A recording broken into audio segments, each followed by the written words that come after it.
వచ్చిన 1 కొరింథీయులకు రాసిన పత్రిక 6వ అధ్యాయం 20వ వచనం. మీరు మీ సొత్తు కాదు, విలువ పెట్టి కొనబడిన వారు కనుక మీ దేహముతో దేవుని మహిమపరచుడి. విలువ పెట్టి కొనబడిన వారు కనుక మీ దేహముతో దేవుని మహిమపరచుడి. దేవునికి వచ్చాను చెప్పండి. మనం ఇక్కడికి దేవునికి వచ్చాం దేవుణ్ణి మహిమపరచడానికి, దేవుని మహిమపరచడానికి, దేవుణ్ణి ఘనపరచడానికి. దేనితో? దేనితో? దేహముతో. దేహం అంటే శరీరం, అధికారం మొదలుకొని నడినెత్తి దాకా మన దేహంతో దేవుణ్ణి ఘనపరచాలి. లోకాసు వార్త 23వ అధ్యాయం చూస్తే, లోకాసు వార్త 23:47 చదవండి. లోకాసు వార్త 23:47. శతాధిపతి జరిగినది చూచి ఈ మనుష్యుడు నిజముగా నీతిమంతుడని చెప్పి దేవుని మహిమపరచెను. శతాధిపతి జరిగినది చూచి ఏమంటున్నాడంటే, ఈ మనుష్యుడు నిజముగా నీతిమంతుడని చెప్పి దేవుణ్ణి మహిమపరిచాడు. దేవుని మహిమపరిచాడు. ఆమెని నీతిమంతుడని. మన ప్రభు, మన రక్షకుడు, మన యేసుక్రీస్తు ఎవరంటే చెప్పండి, ఎవరు? నీతిమంతుడు. అందుకనే దావీదు గారు కూడా ఇందా పాడుకున్నాం పాట. ఏంటా పాట? నా ప్రాణమా, నా సర్వమా, నా ప్రాణమా, నా సర్వమా, మరువకు. ఈరోజు ఆయన 103వ కీర్తన 1-2 వచనాల్లో ఆయన ఎన్నో ఉపకారాలు, ఎన్నో మేలు చేశారంట. అందుకని దావీదు గారు ప్రాణంతో అంటున్నాడు, ఏమని? నా ప్రాణమా, నా సర్వమా. ఆయన చేసిన ఉపకారాల్లో ఏది కూడా మరవద్దు, ఏది కూడా మరవద్దు. అంటే ఆయన ప్రాణంతో చెబుతున్నాడు. అంటే ఆయన ప్రాణం అంటే దేహంతో చెబుతున్నాడు. ఆయన కాళ్ళు, చేతులు, అవయవాలు అన్నీ కూడా అరికాలు మొదలుకొని తలనెత్తి దాకా శారీరక భాగాలు అంత మాత్రమే కాకుండా లోపల ఉన్న హృదయం, మనసుతో దావీదు అంటున్నాడు, నా ప్రాణమా. చదవండి. 103వ కీర్తన 1వ వచనం. నా ప్రాణమా యెహోవాను స్తుతించుము, నా అంతరంగమును సమస్తమా ఆయన పరిశుద్ధ నామమును సన్నుతించుము. నా అంతరంగమున్న సమస్తమా అంటే చెప్పండి, నా అంతరంగమున్న సమస్తమా అంటే మొత్తం శరీరంలో ప్రతి భాగం కూడా, ఏ భాగాన్ని కూడా విడిచిపెట్ల. హృదయాన్ని, మనసుని, కళ్ళు, చెవులు, నోరు, కాళ్ళు, చేతులు అన్నిటితో చెబుతున్నాడు, నా ప్రాణమా యెహోవాను స్తుతించు, యెహోవాను సన్నిధించు, యెహోవాను ఘనపరచు. అందుకనే పౌలు కొరింథీయులకు రాసుకుంటూ అంటున్నాడు, మీరు నీ సొత్తు కాదు, మీరు అసలు మీరే కాదు, మీరు మీకు సంబంధం కాదు, దేవుని సంబంధం. మీరు దేవుని సంబంధం కాబట్టి మీ దేహంతో దేవుణ్ణి ఏం చేయాలి చెప్పండి? ఘనపరచాలి, మహిమపరచాలి, స్తుతించాలి, ఆరాధించాలి, దేవునికి ముఖబలి చెల్లించాలి. మీరు మీ సొత్తు కాదు. మనం ఏమనుకుంటామంటే, మొత్తం నేనే, నా ఇష్టం వచ్చినప్పుడు మందిరానికి పోతా, నా ఇష్టం అయితే పోతా, లేకపోతే లేదు, నా ఇష్టం వచ్చినట్టు మాట్లాడతా, నా ఇష్టం వచ్చిన దగ్గర పోతా, నా ఇష్టం వచ్చిన చేతులతో నా ఇష్టం వచ్చిన పనులు చేస్తా, అంతా నేనే అని అనుకుంటా. పౌలు గారు అంటున్నారు కదా, ఎవరైతే రక్షణ పొందారు, ఎవరైతే బాప్తిసం తీసుకున్నారు, ఆ కొరింథీలో ఉన్న ప్రజలతో అంటున్నారు కదా, మీరు మీ సొత్తు కాదు. చెప్పండి, నువ్వు నీ సొత్తా? చెప్పాలి, అందరూ చెప్పాలి. మరి మనం ఏంటి అక్కడ చేస్తాం? అంతా మందన్నట్టు చేస్తున్నాం ఏంటి? దేవుని సన్నిధిలో ఒక 3 గంటలు కూడా గడపలేకపోతున్నాం ఏంటి? దేవుని సన్నిధి అంటే అసలు భయం ఉండట్లేదండి మనకి. మీరు మీ సొత్తు కాదు, మీ దేహంతో, మీ శరీర భాగాలతో ఏం చేయాలి? దేవుణ్ణి ఘనపరచాలి. ఆ శతాధిపతి ఏం చేసింది చెప్పండి? దేవుణ్ణి ఘనపరిచాడు. ఆ శతాధిపతి దేవుని ఘనపరిచాడు. ఎందుకని? అక్కడ ఒక మాట ఉంది, ఆయన నీతిమంతుడు కాబట్టి, ఆయన నీతిమంతుడు కాబట్టి ఆ శతాధిపతి దేవుణ్ణి కనపరిచాడు. ఆ నీతిమంతుడు నిన్ను ఏం చేశాడు? ఆ నీతిమంతుడు నీకు నాకు కూడా నీతిలోకి తీసుకుని వచ్చి ఏ విధంగా నిన్ను కూడా నీతిమంతుని చేశాడు. వాస్తవానికి మనం నీతిమంతులు కాదు, మనం పవిత్రులు కాదు, కాదు మనమంతా పాపులు, దుర్మార్గులు, అపవిత్రులు. అటువంటి మనల్ని ఏ భేదము లేదు, అందరూ పాపము చేసి దేవుడిని గ్రహించు వారిని పొందలేకపోతున్నారు. నీతిమంతుడు లేడు, ఒక్కడు కూడా లేడు. ఒకే ఒక్క ఆయన నీతిమంతుడు. ఆయన ఎవరంటే యేసుక్రీస్తు. ఆయనే యేసుక్రీస్తు. అందుకనే శతాధిపతి అంటున్నాడు ఆయన నీతిమంతుడు, ఆయనే ఘనపరచాలి.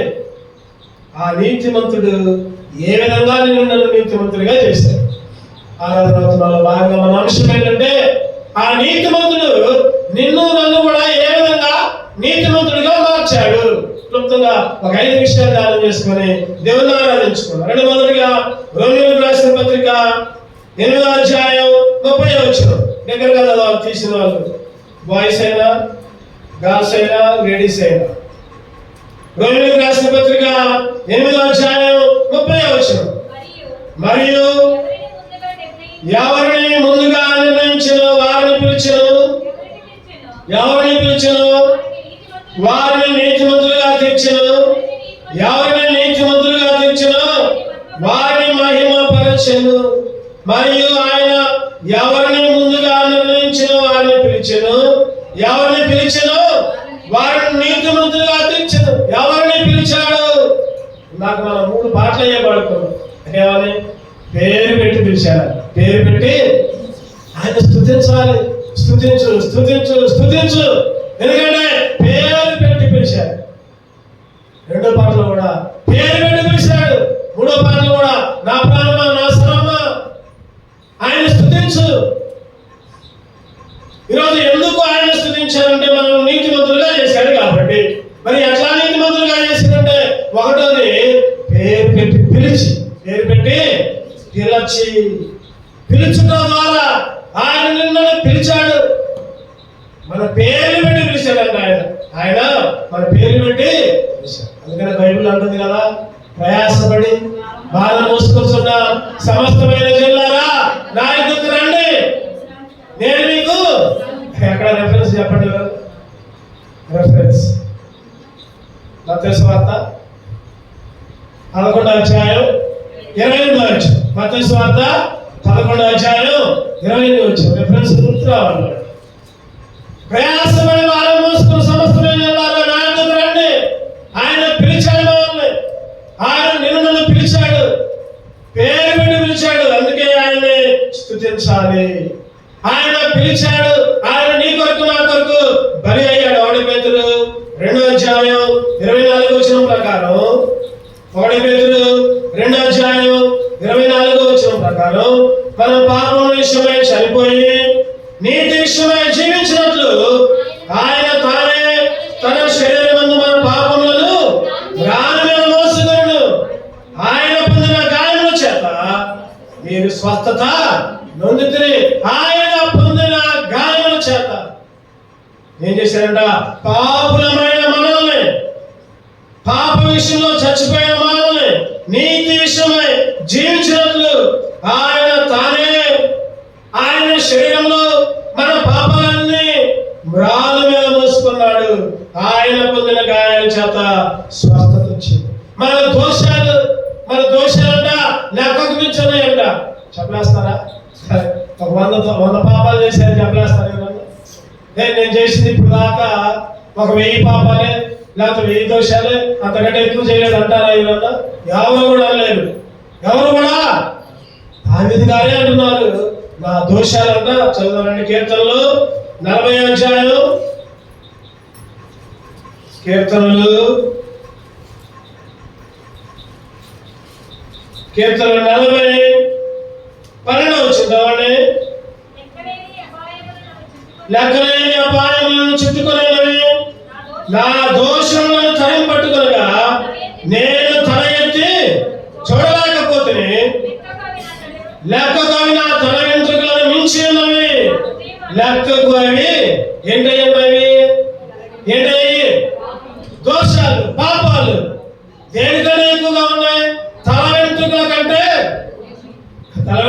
పెట్టాలి ఇప్పుడు అందులో చెప్పాలి. తల వెంట్రుకలు లెక్క పెట్టాలి. రాళ్ళ వెంట్రుకలు ఎన్నో కూడా లెక్క పెట్టలేము. కొంతమంది అంటారు కదా, నా రాళ్ళ వెంట్రుకలే చాలా ఉన్నాయి అంటారు కొంతమంది స్త్రీలు. ఎందుకంటే రాలిపోతా ఉంటాయి. తల వెంట్రుకలకు మించి ఏంటయింది? పాపాలు, దోషాలు అవన్నీ కూడా రాళ్ళపై, శిలువపై ఏం చేశాడు? అవన్నీ తుడిచిపెట్టేశాడు. పాపాలని ఏం చేశాడంటే కడిగాడు. ఆయన పిలుస్తున్నాడు. ఆయన పిలిచిన దేవుడు భూదిగంత నివాసులారా. ఎవడున్నాడు ఆయన? భూదిగంత నివాసులారా అంటే ఎక్కడెక్కడ ఉన్నోళ్ళారా? లింగాల్లో ఒక మారుమూల ప్రాంతంలో నివసించే ఓ ప్రియమైన సహోదరుడా, సహోదరి చెప్పండి. ప్రపంచ పడంలో చూస్తే నా లింగాల ఒక చిన్నది. మరి నిన్న మొన్న ఒక న్యూస్ ఆర్టికల్ చూసా. ఒక న్యూస్ లో వచ్చింది ఏంటంటే సూర్యుడు అంట విశ్వంలో ఒక చిన్న చుక్కలాగా కనపడుతున్నాడు. సూర్యుడే విశ్వంలో, దేవుని సృష్టిలో సూర్యుడే ఒక చిన్న చుక్కలాగా కనపడుతున్నాడంట. ఆ సూర్యుల్లో 33,000 వంతు భూమి, ఇటువంటి భూలోకాలు, భూమి 33,000 రెట్లు సూర్యుల్లో పడతాయంట. చెప్పండి, ఆ భూమిలో మనం ఏ మూలలో ఉన్నాం, ఎక్కడ ఉన్నాం? అందుకని యెషయా గ్రంథకర్త రాస్తూ 41:9 వచ్చింది. యెషయా 41:9 వచ్చింది. చదవండి. భూదిగంతము నుండి నేను పట్టుకొని దాని కొనల నుండి పిలుచుకున్న వాడా. భూదిగంతము నుండి నేను పట్టుకొని దాని కొనల నుండి అంటే భూదిగంత నివాసులారా ఆయన పిలుస్తున్నాడు. ఆయన పిలిచాడు. చీకట్లో ఉన్నాం మనం, ఏమాత్రం మనం వెలుగులో లేవు. చీకట్లో ఉన్నాం. చీకటి నుండి చెప్పండి, పూజ చేయండి, ఆశ్చర్యకరమైన వెలుగులోకి నడిపించాడు. ఏ వచ్చాయి రిఫరెన్స్ చెప్పండి. 1 Peter 2 వచ్చాయి. కడుతున్నావాలి కొన్ని. ఆశ్చర్యకరమైన వెలుగులోకి, ఆశ్చర్యకరమైన వెలుగులోకి పిలిచాడు. ఆయన్ని స్తుతించడానికి, ఆ నిజమైన వెలుగులోకి. ఆయన అంటాడు కదా, యోహాను సువార్త 8:12 ప్రకారం నేను లోకానికి వెలుగుని, నిజమైన వెలుగుని. ఆ నిజమైన వెలుగులోకి నిన్ను పిలిచాడు. పిలిచి నీతిమంతులుగా చేర్చాడు. ఆయన నీతిమంతులుగా ఎట్లా చేర్చాడు? ఆ నీతిమంతుడు నిన్ను కూడా నీతిమంతులుగా ఎట్లా చేశాడంటే పిలుచుకొని పేరు పెట్టి పిలిచి, ఎక్కడో మారుమూల ప్రాంతంలో పాపిగా, దోషిగా, లెక్కకు మించిన దోషాల చేత కప్పబడి ఉంటే మన దోషాలన్నీ ఆయన రాను మీద వేలాడ తీసుకొని మనల్ని పేరు పెట్టి పిలిచి ఆశ్చర్యకరమైన వెలుగులోకి నడిపించిన ఆ దేవుణ్ణి స్తుతించాలి. 1. 2వ చూద్దామండి. రోమీయులకు రాసిన పత్రిక 5వ అధ్యాయం 1వ వచనం. రోమీయులకు రాసిన పత్రిక 5వ అధ్యాయం 1వ వచనం. కాబట్టి విశ్వాస మూలమున మనము నీతిమంతులుగా తీర్చబడి, చాలు. కాబట్టి విశ్వాస మూలమున మనము నీతిమంతులుగా తీర్చబడి, దేని ద్వారా? దేని ద్వారా? విశ్వాస మూలముగా. విశ్వాస ఒకటోదేమో పిలుచుట ద్వారా, ఒకటోదేమో నేను ఒక్కొక్కరు అడుగుతా తర్వాత చెప్పాలి, ఎవరు అడుగుతావాలో చెప్పాలి. ఒకటోది పిలుచుట ద్వారా నీతిమంతులుగా మార్చాడు. రెండవది విశ్వాసం మూలముగా నీతిమంతులుగా మార్చాడు. విశ్వాసం అంటే ఏంటి? కనబడకపోయినా కనబడటే, కనబడకపోయినా కనబడుతుంది. గాలి ఉంది, కనబడుతుందా? గాలి కనబడుతుందా? గాలి కనపడలేదు కాబట్టి గాలి లేదు అంటే ఒప్పుకుంటారు ఎవరన్నా? ఒప్పుకోరు. ఎందుకంటే అది గాలి పీల్చుకోవడం ద్వారానే మనం బ్రతుకుతున్నాం. గాలి పీల్చుకోకపోతే బ్రతకలేదు. అలాగే దేవుడు ఉన్నాడు. ఆయన ఈ లోకానికి వచ్చాడు. చరిత్ర చెబుతుంది పరలోకం ఉంది, నరకం ఉంది. చనిపోతే పరలోకంలోకి వెళ్తాం, అది మన నిరీక్షణ. ఏంటి మన నిరీక్షణ అంటే చనిపోతే పరలోక రాజ్యానికి వెళ్తాం, అది విశ్వాసం అంటే. అందుకనే ఆది కాండంలో 15వ అధ్యాయంలో 6వ వచనంలో అబ్రహాం గురించి రాస్తూ చదవడమంట. ఆది కాండం 15:6, అతడు యెహోవాను నమ్మెను, ఆయన అతనికి నీతిగా ఎంచెను. ఎవరి గురించి అంటే అబ్రహాం గురించి. అబ్రహాము యెహోవాను నమ్మెను, యెహోవాను నమ్మిండు, అది అతనికి నీతిగా ఎంచబడింది, విశ్వాసం ఉంచాడు. అందుకని అబ్రహాం ఏమంటారంటే చెప్పండి, ఏమంటారు? విశ్వాసులకు తండ్రి, విశ్వాసులకు తండ్రి. అబ్రహాముని విశ్వాసులకు తండ్రి అని అంటారు. ఒకప్పుడు అబ్రహాము తల్లిదండ్రులు విగ్రహారాధికులు. యెహోషువ 24వ అధ్యాయం ప్రకారం విగ్రహారాధన, మట్టి బొమ్మలు వేసి వాటికి రంగులేసి వాటిని పూజించి వాటిని నమ్ముకొని జీవనం సాగించేవాళ్ళు. విగ్రహారాధన కుటుంబం నుంచి వచ్చిన వాళ్ళు. కానీ ఆ కుటుంబం నుంచి వచ్చి విశ్వాసంతో దేవుని నమ్మాడు. రాసిన పత్రికలో 11వ అధ్యాయంలో ఆయన అంటాడు కదా, అబ్రహాము ఎదురు చూస్తున్నాడంట ఆ పట్టణం కొరకు, దృఢ పునాదులు గల పట్టణం కొరకు ఎదురు చూస్తున్నాడంట. ఏంటదా దృఢ పునాదులు గల పట్టణం? పరలోక రాజ్యం, సీయోను కొండ, యేసుక్రీస్తు నివసించే స్థలం. అబ్రహాము ఆ రోజు నుంచే ఎదురు చూస్తున్నాడు. ఈరోజు మనం కూడా ఎదురు చూస్తున్నాం. ఒక ఆయన అంటున్నాడు కదా, తెలిసిన ఆయన, బాగా తెలిసిన ఆయన, అన్న యేసుక్రీస్తు వస్తున్నారు, ఇంకా రావట్లేదు ఏందన్నా? మా చిన్నప్పటి నుంచి అంటున్నారు, ఇంకా రావట్లేదు ఏందన్నా? నేనన్నా, నువ్వు సరిగా మందిరానికి రాట్లా, నువ్వు సరిగా రక్షణ పొందలా, నువ్వు సరిగా ఆత్మీయంగా ఎదగట్లా. నువ్వు ఆత్మీయంగా మంచిగా ఎదిగిన తర్వాత అప్పుడే యేసుక్రీస్తు వస్తాడు. ఎవరు కూడా నరకంలోకి పోవడం దేవుడికి ఇష్టం లేదు. ఆయన రాకుండా ఎందుకు ఆలస్యం చేస్తున్నాడంటే చెప్పండి, ఎందుకు? నీకోసం, నా కోసమే. మనం ఇంకా బలపడట్లా, మనం ఇంకా దేవుడి మీద ఆధారపడట్లా. ఇంకా రక్షణ పొందని వాళ్ళు రక్షణ పొందడానికి ఆయన సమయం ఇస్తున్నాడు. ఎవరు కూడా అగ్నిగుండంలోకి పోవడం వారికి ఇష్టం లేదు. ఓసరే మరి అంటే దాన్ని వచ్చే ముందు రక్షణ పొందుతా అని అనుకోవచ్చు, మరి ఈ లోపల తెచ్చిపోతే. అందుకనే రక్షణ పొంది రెడీగా ఉండాలి.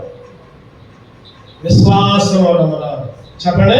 రెండవదిగా విశ్వాస మూలమున మనం నీతిమంతులుగా మార్చబడ్డాం. విశ్వాస మూలమున రోమీయులకు రాసిన పత్రిక 4వ అధ్యాయం 21వ వచనం చూస్తే, రోమీయులకు రాసిన పత్రిక, దేవుని మహిమపరిచి ఆయన వాగ్దానం చేసిన దాన్ని నెరవేర్చుటకు సముద్రుడని రూఢిగా విశ్వసించి విశ్వాసం వలన బలము నొందెను. ఈరోజు మనం దేని ద్వారా బలం పొందాలంటే విశ్వాసం ద్వారా, నమ్ముకోవడం ద్వారా. విశ్వాసం ద్వారా బలము పొందాలి. అరే విటమిన్లు, లేకపోతే బూస్ట్, లేకపోతే టాబ్లెట్లు, లేకపోతే మంచి ఆహారం, దీని ద్వారా కాదు. దేని వల్ల బలం పొందాలి చెప్పండి? విశ్వాసం ద్వారా. ఈరోజు శారీరకంగా బాగా మంచిగా బలంగా కన్నులు తిరిగి ఉండొచ్చు, ఆరోగ్యంగా ఉండొచ్చు, కానీ దేవుని విషయంలో పేకపోయి ఉన్నావు. గుర్తుపెట్టుకో, దేవుని విషయంలో ఎండిపోయి ఉన్నావు. ఆత్మీయ విషయంలో ఈరోజు విశ్వాసం ద్వారా బలపరిచాడు, నీతిమంతులుగా మార్చాడు. అందుకే దేవుణ్ణి స్తుతించాలి. ఒకటోది మనం దేహంతో దేవుణ్ణి మహిమపరచాలి, మనం మనసుతో కాదు. మరి ఎటువంటి దేవుణ్ణి మహిమపరచాలంటే నీతిమంతుడైన దేవుణ్ణి మహిమపరచాలి. దావీదు గారు అరికాలములకు నన్నెత్తు ప్రాణంతో, అరికాలములకు నన్నెత్తు నా ప్రాణమా, నా సర్వమా అని దేవుని స్తుతించుకుంటున్నాడు. ఆ నీతిమంతుడు నిన్ను నన్ను ఏ విధంగా నీతిమంతులుగా మార్చాడు? ఒకటోది పిలుచుట ద్వారా, పేరు పెట్టి పిలుచుట ద్వారా. రెండవది విశ్వాసం వలన. మూడో చూద్దానండి, రోమీయులకు రాసిన పత్రిక 5వ అధ్యాయం 9వ వచనం. రోమీయులకు రాసిన పత్రిక 5వ అధ్యాయం 9వ వచనం. కాబట్టి ఆయన రక్తమున ఇప్పుడు నీతిమంతులుగా తీర్చబడి మరింత నిశ్చయముగా ఆయన ద్వారా ఉగ్రత నుండి రక్షింపబడుదుము. ఉగ్రత నుండి రక్షింపబడుదుము. కాబట్టి ఆయన రక్తం వలన, ఆయన రక్తం వలన, దేని ద్వారా చెప్పండి? ఒకటోదేమో పిలుచుడు ద్వారా నీతిమంతులుగా తెచ్చబడ్డాం, రెండోదేమో విశ్వాసం. ఎందుకు ఇన్నిసార్లు చెప్తున్నా అంటే ఆరాధన చేసినప్పుడు కనీసం ఇంటిలో 2-3 గుర్తుంచుకొని చేస్తారు. మర్చిపోకూడదు. ఈ వారం మొత్తం మనం ఈ వాక్యాలను ధ్యానం చేయాలి. అందుకని నేను చెప్పిందే 2-3 సార్లు అందరికీ అర్థమయ్యేటట్టు నోటికి వచ్చినట్టు చెప్తున్నాను. విశ్వాసం ద్వారా నీతిమంతులుగా తెచ్చబడ్డాం, పేరు పెట్టి పిలుచడం ద్వారా నీతిమంతులుగా తెచ్చబడ్డాం. మూడవది ఆయన రక్తము ద్వారా, ఆయన రక్తము ద్వారా. ఏ రక్తం అది చెప్పండి? పరిశుద్ధ. చాలా మంది ఆ గొర్రెలు, మేకలు, కోళ్ళు, గేదెలు బలిస్తారు, రక్తం చిందిస్తారు. రక్తం చిందించి మేము అది పెట్టుకున్నాం, మేము ఇది పెట్టుకున్నాం, లేదా మేము అక్కడ మొక్కున్నాం, ఇక్కడ మొక్కున్నాం, ఇలా చేసినాం, అవన్నీ అక్కర్లా. ఆ పరిశుద్ధుడే, ఆ నీతిమంతుడే, ఆ గొర్రె పిల్లే అమూల్యమైన, పరిశుద్ధమైన, పవిత్రమైన రక్తాన్ని నీ కొరకు నా కొరకు కార్చి ఆ రక్తముతో చెప్పండి నేను నన్ను నీతిమంతుడిగా మార్చాడు, నీతిమంతుడిగా మార్చాడు. హెబ్రీ 13:12 ఆయన గవిని ఎదుట నీ కొరకు నా కొరకు బలి అయిందంట. హెబ్రీ 13:12 కావున యేసు కూడా తన స్వరక్తము చేత ప్రజలను పరిశుద్ధపరచుటకై గవిని వెలుపుట శ్రమ పొంది. గవిని వెలుపుట అంటే ఊరు వెలుపుట. నిన్ను నన్ను ఊళ్ళోకి తీసుకుని రావడానికి, నిన్ను నన్ను పరిశుద్ధ ఆలయంలో తీసుకుని రావడానికి, గవిని లోపల నువ్వు నన్ను ఉంచడానికి, వాస్తవానికి నువ్వు నేను బయట ఉండాలి. గవిని వెలుపుట ఉండాల్సింది నువ్వు నేను. మనల్ని లోపలికి తీసుకుని రావడానికి ఆ పరిశుద్ధుడు పరిశుద్ధ రక్తము స్వరక్తము చేత పరిశుద్ధపరిచాడు. స్వంత రక్తము చేత, సొంత రక్తం. మన పాపాలు పోవాలంటే కొడుకు వస్తే సరిపోద్దా? మేకలు కోసి రక్తం నిందిస్తే సరిపోద్దా? నీ పాపం ఎట్టపోతే మేకలు వస్తే, కొడుకు కోసి బలిస్తే, దేవుడికి బలిస్తే నీ పాపం ఎట్టపోతే ఒక్కసారి ఆలోచించావా? అందుకే యేసుక్రీస్తు తన సొంత రక్తాన్ని కార్చి నిన్ను పరిశుద్ధపరిచాడు. అందుకనే 1 యోహాను 1:7 ఆయన రక్తం వలన పవిత్రులుగా మారాడు. చదవండి చివరి భాగం. 1 యోహాను 1:7 అప్పుడు ఆయన కుమారుడైన యేసు రక్తము ప్రతి పాపము నుండి మనలను పవిత్రులుగా చేయను. ప్రతి పాపము నుంచి ఆయన కుమారుడైన యేసు రక్తం ఎక్కడ దాకా వచ్చాడు? రక్తం చెప్పండి. ఎక్కడ దాకా? ఆఖరి గుట్టు దాకా. ఆఖరి గుట్టు దాకా. ఆఖరి గుట్టు అంటే ఇంకా శరీరంలో ఉంది అంత రక్తం. రక్తం అయిపోయింది. ఏం కాలేదు తర్వాత? నీరు. అంధకారమైన నాకు వెలుగునిచ్చినావు ఆఖరి గుట్టు వరకు.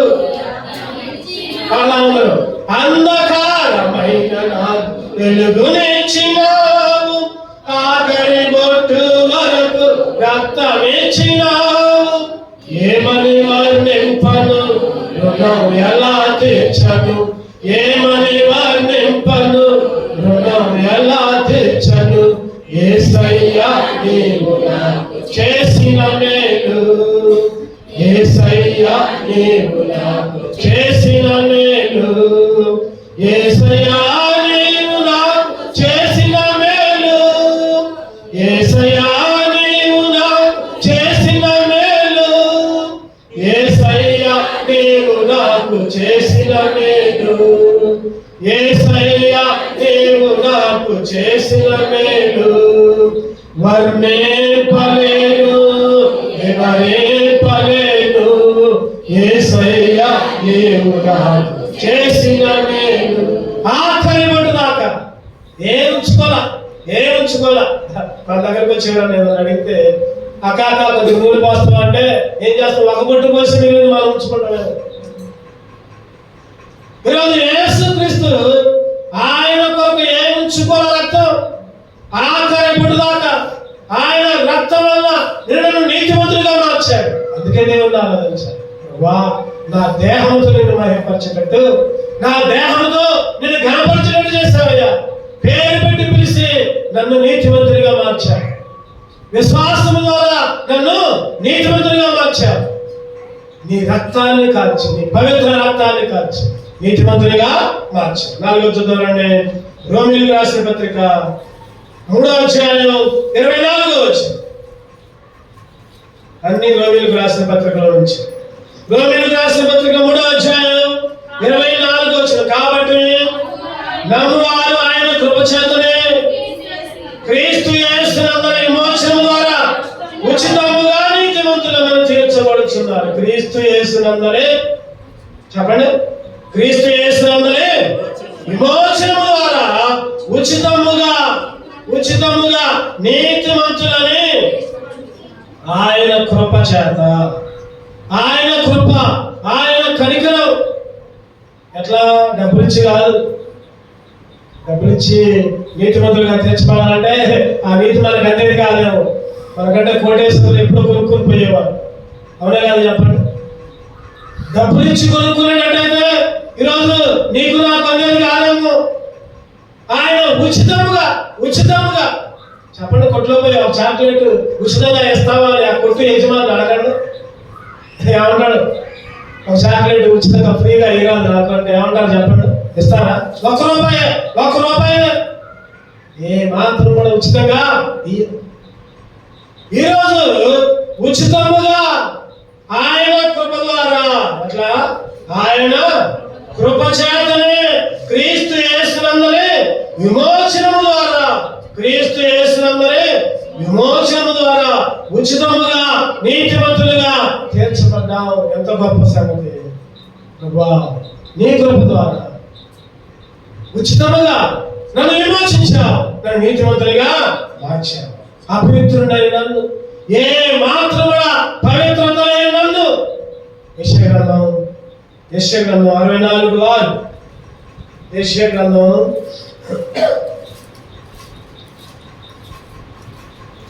64:6. మేమందరము అపవిత్రుల వంటి వారిమైతిమి, మా నీతి క్రియలన్నయు మురికి గుడ్డవలే ఆయన మేమందరము ఆకువలే వాడిపోతుంది. చాలు. మేమందరము ఎటువంటి వాళ్ళం చెప్పండి? అపవిత్రులు. మనందరం ఎటువంటి వాళ్ళం? అపవిత్రులు. ఆకులాగా వాడిపోయిన వాళ్ళు, మురికి గుడ్డలాగా. మన నీతి పనులన్నీ మురికి గుడ్డలే అంటారు. కేవలము ఉచితముగా ఆయన కృప ద్వారా విమోచించబడ్డావు. ఈరోజు ఏ విధంగా నీతిమంతులుగా మార్చబడ్డావు? ఏ విధంగా అడుగుతారు? కొంతమంది అడుగుతారు, అయ్యా నువ్వు నీతిమంతులు కదా, యేసుక్రీస్తుని అంగీకరించావు, మరి నీతిమంతులుగా ఎట్లా మార్చబడ్డావు అంటే ఈ చెప్పాలి. ఆయన నన్ను పేరు పెట్టి పిలిచాడు, నీతిమంతులుగా మార్చాడు. రెండోది చెప్పండి, విశ్వాసం ద్వారా నీతిమంతులుగా మార్చబడ్డా. మూడోది ఆయన రక్తం ద్వారా కడగబడి నీతిమంతులుగా మార్చబడ్డా. నాలుగోది ఆయన కృప చేత ఉచితంగా పొందుకున్నాను. ఉచితంగా చెప్పండి. ఉచితంగా జగ్గేపేటలో ఉచితంగా ఒక ఆయిల్ ప్యాకెట్లు, ఫ్రీడమ్ ఆయిల్ ప్యాకెట్, నూనె ప్యాకెట్ ఇస్తున్నారంటే, ఉచితంగా ఇస్తున్నారంటే ఎన్ని లైన్లు ఉంటాయో. అవునా కాదు? చెప్పండి. ఆ మధ్య టమాటాలు అంటే 100 రూపాయలు అంట. కేజీ టమాటాలు 60 రూపాయలకి రైతు బజార్లో ఇస్తున్నారంట. ఓ పేద క్యూ.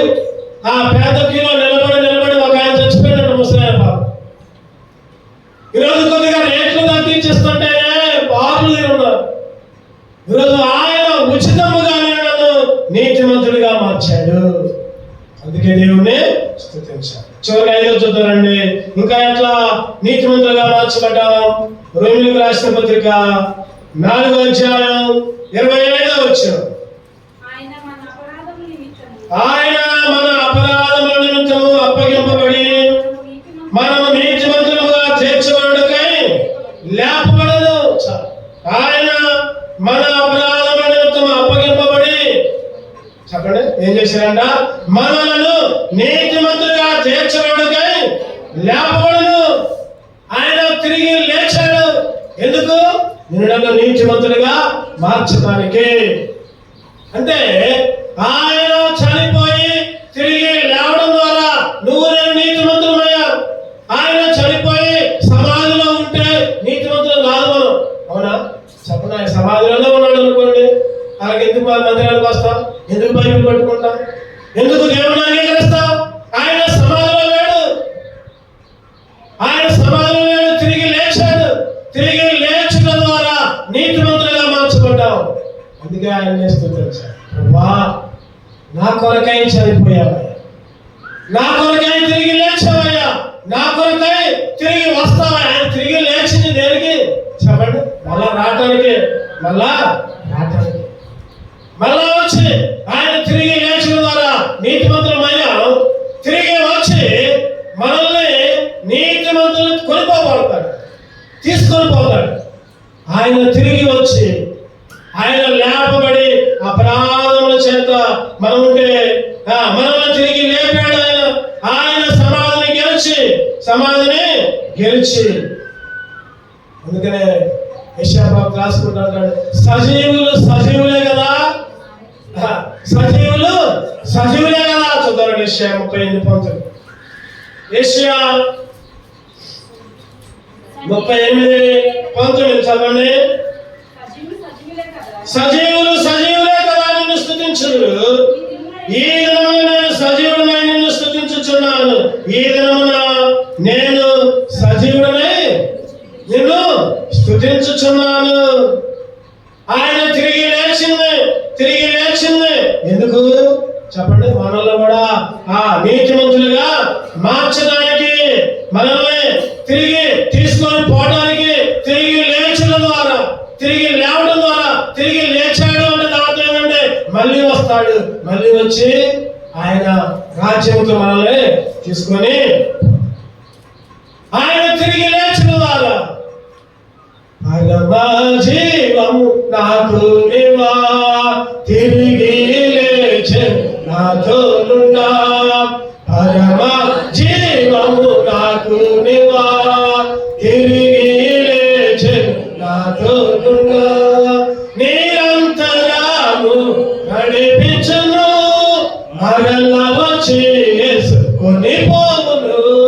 నిరంతరము నడిపించును, మరల వచ్చి యేసుకొని పోవును. యేసు చాలును, యేసు చాలును. ఏ సమయమైన ఏ స్థితికైనా నా జీవితములో యేసు చాలును. మరలా వచ్చి కొనిపోబట్టాలి. యేసు చాలును. కొంతమంది అంటారు కదా, నాకు ఈ ఉద్యోగం వచ్చింది చాలు, అబ్బా నేను ఇల్లు కట్టుకోవడానికి చాలేక, ఏదో ఏదో తక్కువ కాకుండా దేవుడు నాకు అన్ని చల్లగి చాలే ఆయన చచ్చిపోయిన వాళ్ళు. ఒక ఆయన అన్నాడు ఈ మధ్య, నా కొడుకు పెళ్ళి అయితే నేను చచ్చినా ఏం కాదు అంటున్నాడు. మరి చూడండి, ఈ లోకంలో పరిస్థితి అట్లా. కానీ క్రైస్తవం మనకి చెప్పండి ఎటువంటి విషయం అంటే నాకు యేసు చాలు. ఆయన తిరిగి లేచాడు, మరలా వచ్చి నన్ను తీసుకుని వెళ్తాడు. అది నిరీక్షణ. ఆయన తిరిగి లేచుట ద్వారా ఈరోజు మనం దేహంతో ఏం చేయాలి చెప్పండి? దేహంతో దేవుని మహిమపరచాలి.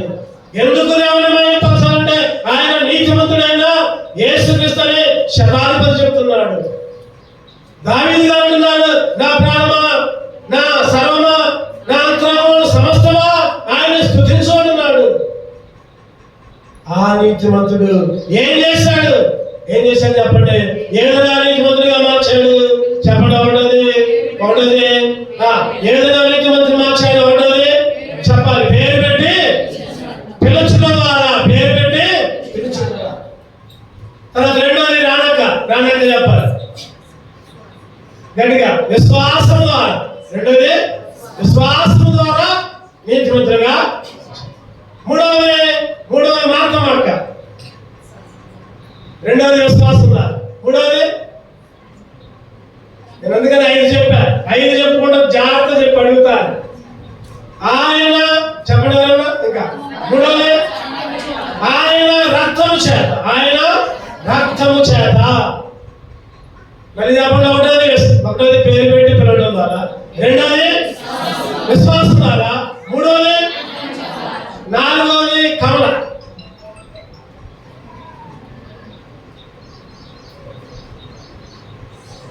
ఫీమేల్. మీరు ఎట్టున్నారో అర్థమైపోయింది. నాలుగోది నాగమణి సిస్టమ్. ఉచితముగా కృప ద్వారా. 4 సార్లు చెప్పినప్పుడు మీరు చెప్పలేకపోతున్నారు. ఉచితముగా ఆయన కృప చేత విమోచన ద్వారా నీతిమంతులుగా. చివరిగా ఐదవది దివ్యం. ఐదవది దేని ద్వారా నీతిమంతులుగా మార్చాడు చెప్పుకున్నాం. ఐదవది బేబీ. ఐదవది కీర్తి. చనిపోయి తిరిగి లేచిన ద్వారా దేవుని స్తోత్రం. చెప్పిన వాళ్ళని బట్టి చేపల వాళ్ళని బట్టి దేవుని స్తోత్రం. 5 విషయాల్లో దేవుడు మనల్ని నీతిమంతులుగా మార్చాడు.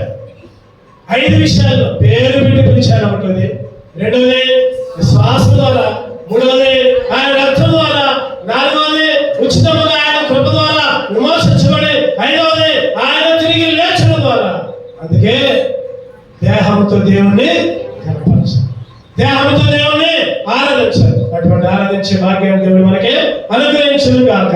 ఆమేన్. 2 నిలబడదాము, దేవుని స్తుతించుకుని పాడబడుకుంటూ దేవుని కనపరచుకుందాం.